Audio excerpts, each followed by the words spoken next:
أيها الإخوة الكرام، هذه كلها مقدمات، لكن مركز الثقل في هذه الخطبة هو أن معاناة الناس في شتى بقاع الأرض معاناة كبيرة جدا. يعانون من الفقر، يعانون من القهر، يعانون من الضيق، من الأزمات النفسية، من التعسير. الطرق مسدودة.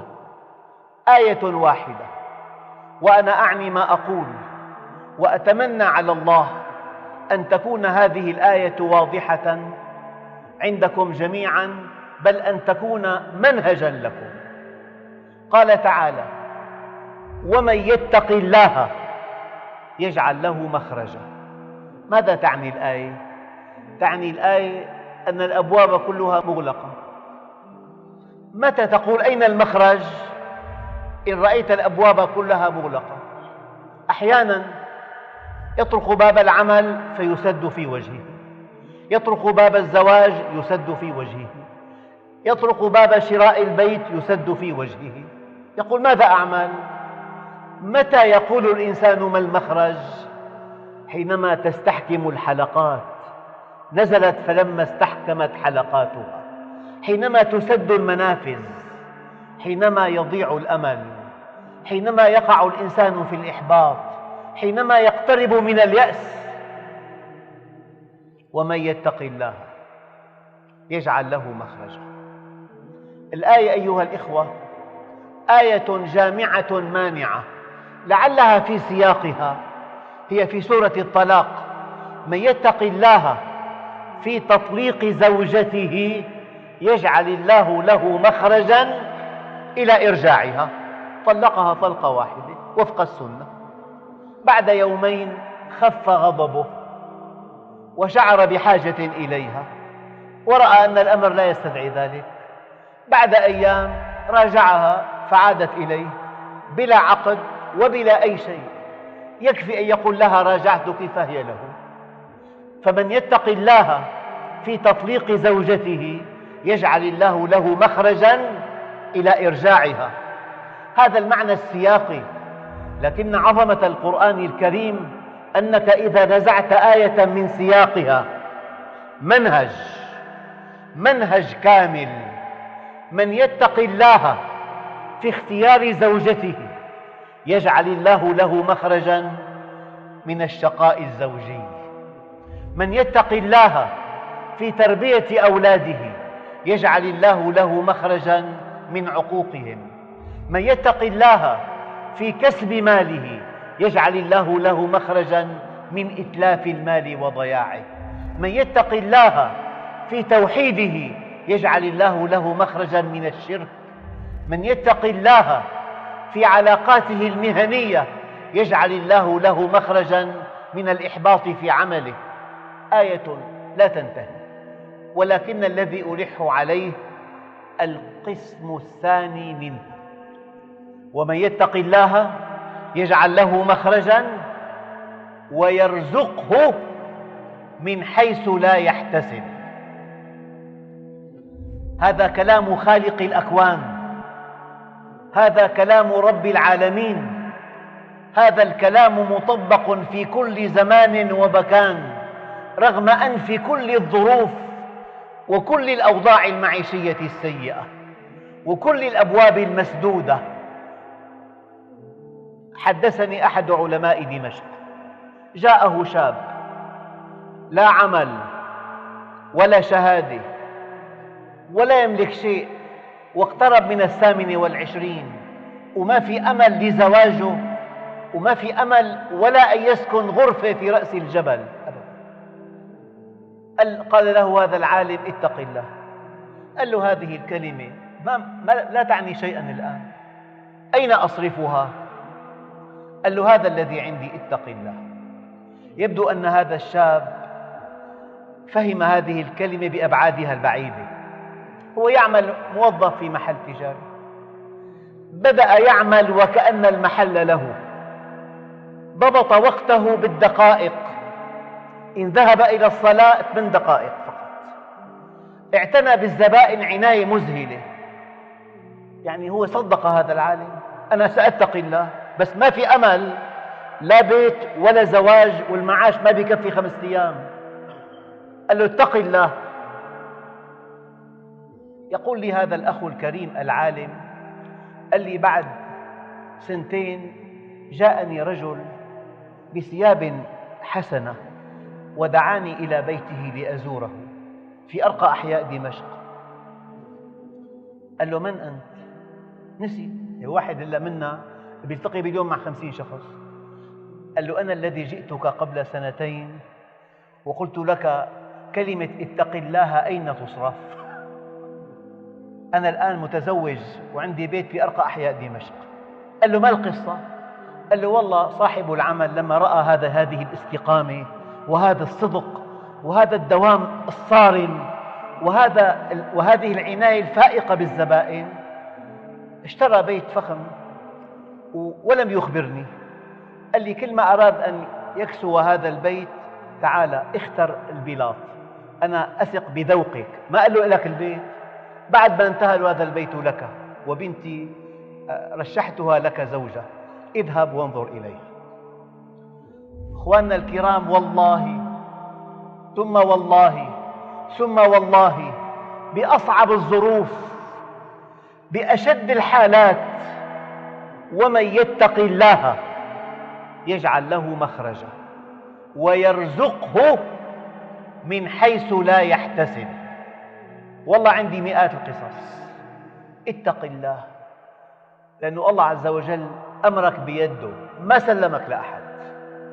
هو الرزاق، هو الرزاق ذو القوة المتين. اتق الله، أتقن عملك، اضبط جوارحك، اضبط لسانك، اضبط دخلك، كن ورعا، ترفع عن الحرام، وسوف ترى من الله ما لا يصدق. ما لا يصدق. هذا الكلام ليس خاصا بهذا الشاب، لا والله، لا والله، هذا الكلام لكم جميعا، وكل واحد منا قابل لأن يقطف ثمار هذه الآية. ومن يتق الله يجعل له مخرجا ويرزقه من حيث لا يحتسب. أخ كريم سكن في بيت واشترطت عليه صاحبة البيت أن يخرج متى شاءت في أشد حالات الأزمة السكنية في الثمانينات. أريد البيت. قال له حاضر.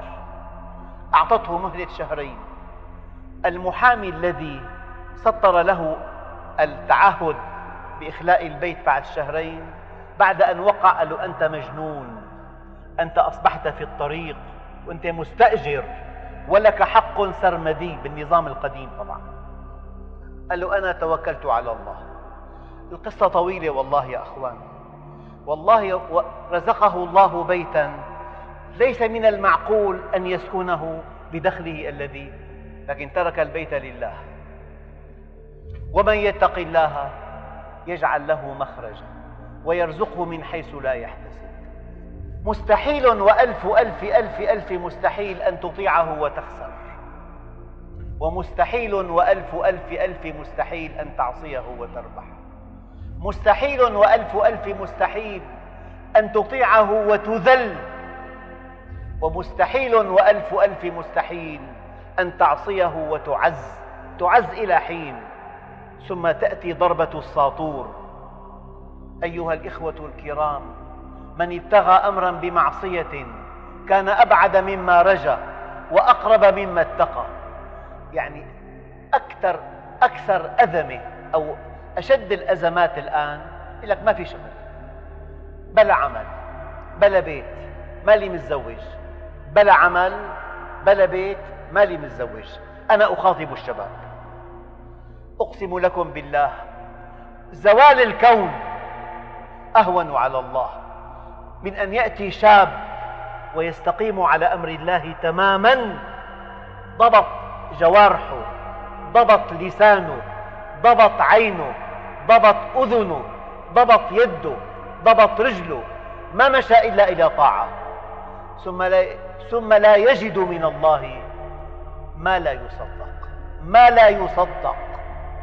سيدنا سعد فداه النبي بأمه وأبيه ولم يفد أحدا من صحابته بأمه وأبيه إلا سيدنا سعد. قال له ارمي سعد فداك أبي وأمي. كان إذا دخل سعد على النبي قال هذا خالي أروني خالا مثل خالي. لما توفي النبي عليه الصلاة والسلام قال له سيدنا عمر، قال له يا سعد دقق، لا يغرنك أنه قد قيل خال رسول الله، فالخلق كلهم عند الله سواسية، ليس بينه وبينهم قرابة إلا طاعتهم له. هذه القصة قابلة لكل واحد منكم أيها الشباب. استقم وانتظر شيء لا يصدق من الله بكل الظروف، بالجفاف، بالبطالة المنتشرة، بضآلة الأعمال، بقلة الدخل، بغلاء الأسعار. هذه كلها ظروف أرضية لا تتأثر بها الآية الكريمة: ومن يتق الله يجعل له مخرجا مما هو فيه. في عندك مشكلة بالعمل، مشكلة بالبيت، مشكلة بالصحة، مشكلة بالدخل، مشكلة من الجيران، مشكلة ممن هو فوقك، مشكلة ممن هو أقوى منك. ما دام في مشكلة اتق الله يجعل الله لك مخرجا. والمكافأة الثانية: ويرزقه من حيث لا يحتسب. والله مرة أخ من إخواننا توفي قريبه ابن عمه، كان أستاذ جامعي، يعني تصور أنه دخله كافي، فقال لأولاده اليتامى دين والدكم علي. قال لي توقعت 10,000 20,000 يعني آخر الأيام. فلما سألهم قال 380,000. قال لي تعهدت خلاص دفعته. والله في صحن هذا المسجد قال هذا الكلام وبكى. قال لي والله بعد أيام نصيبي من صفقة واحدة 380,000 ولبضاعة كاسدة. ومن يتق الله يجعل له مخرجا. هذه الآية لكم جميعا، هذه لكم أيها الشباب. عندك مشكلة الزواج والبيت والعمل، هي أضخم مشاكل الشباب. ومن يتق الله يجعل له مخرجا ويرزقه من حيث لا يحتسب. هذا الشاب الجميل الذي دعته امرأة ذات منصب وجمال، امرأة العزيز، هو عبد ومسافر وبعيد وشاب. عد العلماء 10 أسباب تسهل له أن يلبي رغبتها. قال معاذ الله إنه ربي أحسن مثواي.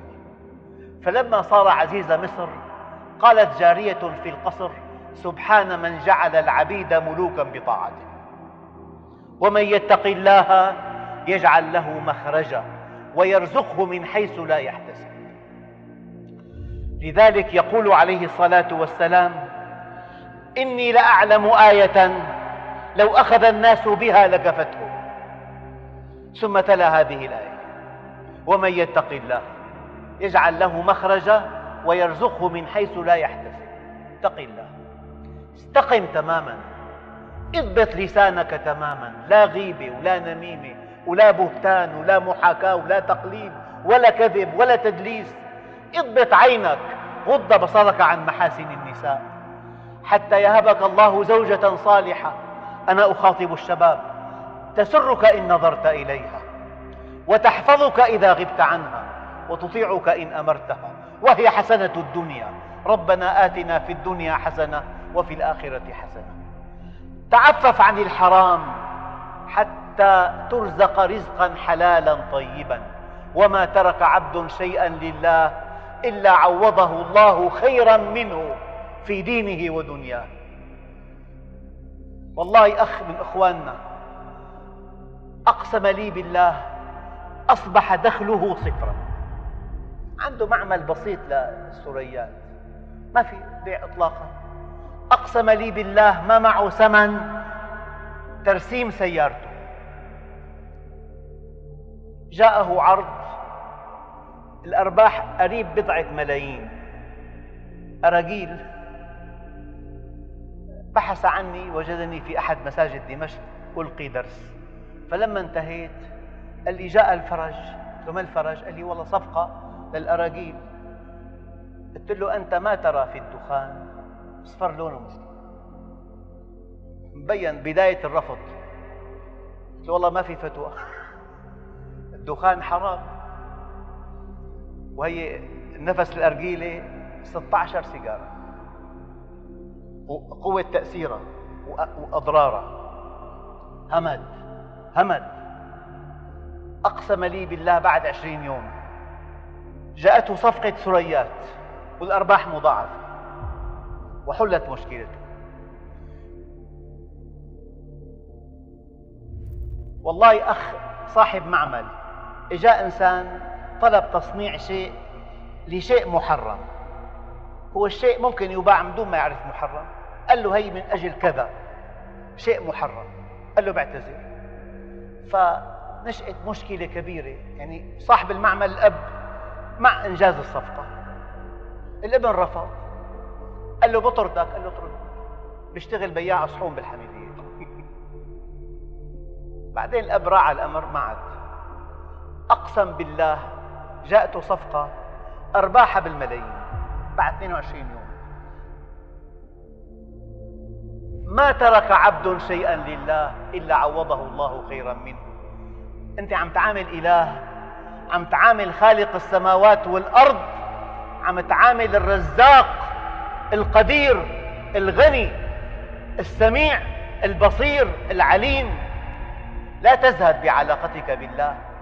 الآمر ضامن، ما ترك عبد شيئا لله إلا عوضه الله خيرا منه في دينه ودنياه. هذا أهم موضوع بالخطبة، تأمين بيت والرزق وعمل وزوجة. وهالكلام للشباب.